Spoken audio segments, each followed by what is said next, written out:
From Studio 3K and Rockefeller Plaza, you're watching Sports Final on NBC for New York. Here's your host, Bruce Beck. What a busy offseason this has been for the Yankees. First, they change managers, then they acquire a superstar in Giancarlo Stanton. The man in charge of the comings and goings, the moving and shaking, is Brian Cashman. He's the Yankees senior vice president and general manager. He's currently in his 33rd year with the Bronx Bombers. Welcome, Cash. How good is it to be talking about the Yankees of this coming season? Exciting times. I think, clearly the bar has been raised, and that's the whole intent, is to raise that bar to a high level where everybody's thinking good things are on the way. So we have to deliver on that, but, I think it's good to be a Yankee fan right now. How much better is this ball club right now than the team that finished the American League Championship Series in Game 7?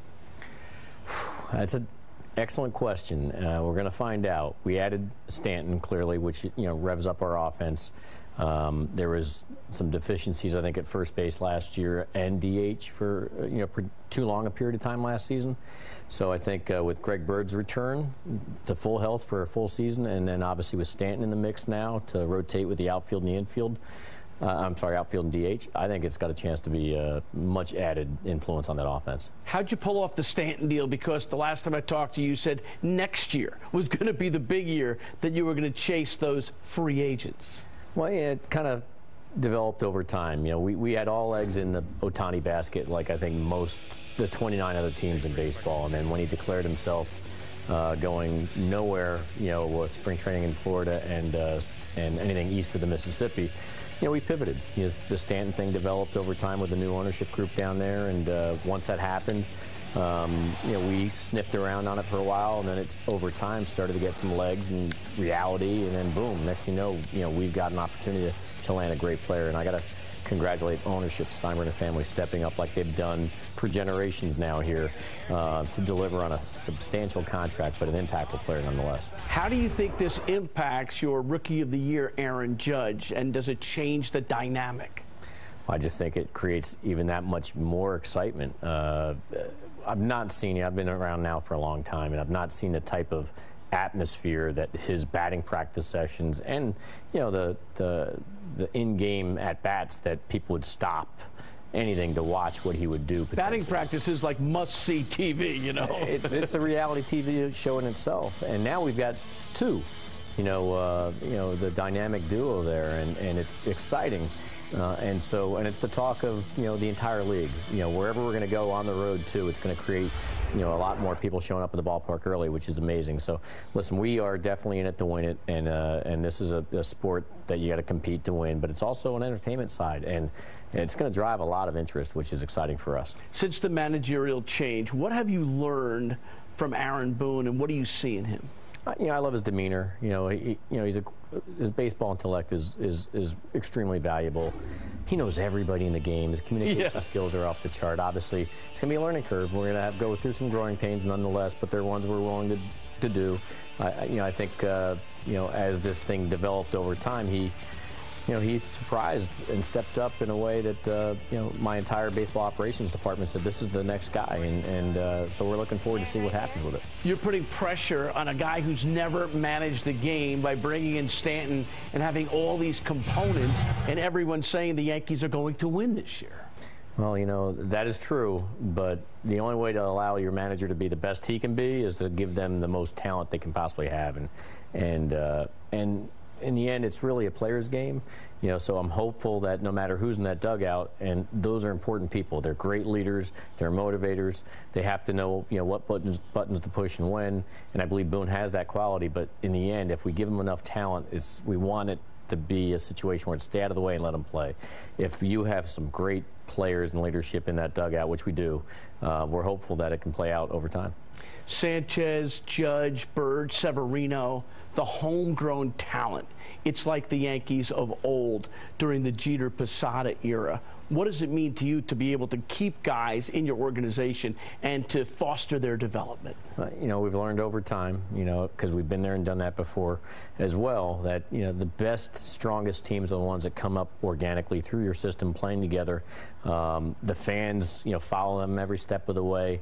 it's just it's the best and only approach for the championship caliber franchises, and that's the one that works everywhere. And that's how we've done it in the past, and I'm hopeful this formula will serve us well here in the present too, because it's been a lot of hard work, a lot of development, a lot of scouts involvement, and people are seeing the results. Is 21-year-old Gleyber Torres ready? Is he going to start the season as a player in that lineup or not? He may. You know, Joe Girardi and the entire coaching staff last year, when Didi went down, people forgot because it was so long ago. He was 20 years old, never played out of A-ball. Didi goes down from WBC, and everybody on that field staff was like, this is the guy, let him start it short until Didi comes back. And so he's going to get that same shot. We held off on that, and that was the right move, I believe. And but he's coming off of surgery. He's coming off of a surgery. He had Tommy John in his non-throwing arm, and he's healthy now. But he hasn't played since June or July of last year. So there's going to be some rust to knock off. But he's going to get a legit shot if he's ready to go. We're trying to win. So if forget the clock stuff. Yeah, service time, all that stuff's not in play here. If our best team happens to be one with him in it, so be it. It might not be. If he needs more time, he'll get it. I'd say it's more likely he'll need some extra time, but if he proves otherwise, the great ones, usually kick that door down, before anybody would think it's right. So he was doing it last year, knocking on that door, and he would have been in the big leagues at some point last year. So we'll see how the spring plays out. Let's talk some pitching. You, Darvish, you still chasing him? We're staying engaged with free agents and the trade market at the same time, but we're ready to go with what we have. We have limitations. Some of them are financial. We've got huge investments already, and we are going to reset that clock and get ourselves into that luxury tax. But you can make maneuvers if you had to bring in a guy who's making a boatload of money, right? The higher amount of money you're making, the answer to that question is yes. The more moves I may have to make to clear room to allow that to work. But we do have flexibility, and that's a good thing. If you're in a position to be flexible and create opportunities, that's where you want to be. And I think we have some flexibility, but that doesn't guarantee anything. We are excited about what we currently have and everything we've already done, but what's next is to be determined. What's next is CC Sabathia is back. One-year contract after a 14-5 season. Is he back because of his productivity? Is he back because of his locker room leadership? What do you think it is? All the above. I mean, but first and foremost, you got to be in a position to compete at a high level, and a successful high level, and he's shown that he's capable of all that and more. So he's definitely one of our leaders in the clubhouse, leaders of our pitching staff. He's been a great Yankee, and obviously he and us were unwilling to let go and turn the page. And we're looking forward to him to continuing to do the high-level stuff he's been doing the last number of years for us. You've got the bullpen, you've got the offense, you might win games 9-7. The question is this rotation good enough in your mind? I think so. I mean, we're returning everybody from last year. I think Montgomery will be a year, the rookie in Montgomery last year with a year under his belt. That'll serve him well. Sevy, obviously, is a Cy Young Award, contender from last year. Tanaka was, from the second half on, was what the guy we, especially in the postseason, was the guy that we've always thought we've had. CC was spectacular. Sonny Gray was a new addition, I think, after the second half now behind him. The adjustment to New York, I think, will serve him well. He pitched a big game against especially Houston in the postseason with everything on the line. So, I think we have all the elements for success there. And then we have some kids coming, and Chance Adams and Justice Sheffield, to name a few. So we'll see where it takes us. So now the big question is, anything short of winning a world championship with this team a failure? This is going back to the Steinbrenner days. I'd like to get away from that, to be honest. There's a lot of competition. What we did last year was special, no doubt about it. We got to Game 7 of the ALCS. Our sights are on the next round, if we can get there. But at the same time, the defending world champions are the Houston Astros, which are within our league. They're the ones that took us out.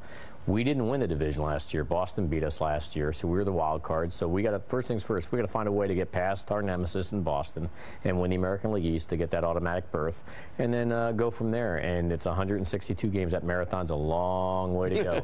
But every effort we're trying to make in our decisions is putting ourselves in a position to provide Aaron Boone enough of a talent that he set up for that long marathon, and we want to run it with success. Cash, good luck. Thanks for coming in. Thanks for having me.